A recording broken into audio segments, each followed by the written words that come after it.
Yung tarili yung. Ayaw, hindi naman mamaya na magdalaw. Mama na naman dyan. Ayaw na makapaglaro.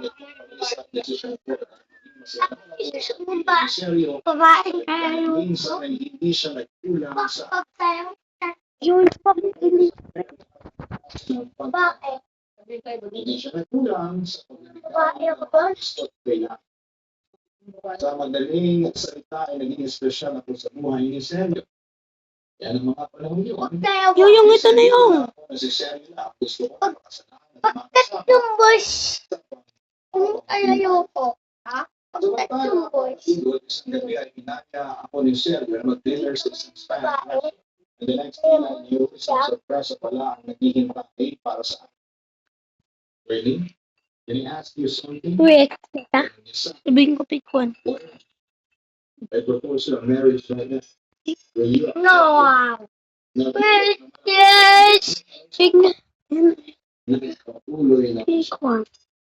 If I say, will you marry me? Will you accept it?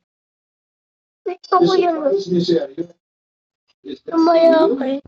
Hindi ako makapaniwala. Yung madaming kamay. You want it for real? Wait. Wait ka ni Sergio, pagkatapos ay lumod siya sa aking kapan at kinuha ko lang sa kanyang ready? Talon ka yung talon ka. Marry me? Marami. Magkabalong excitement at kaba ang Okay na, okay na.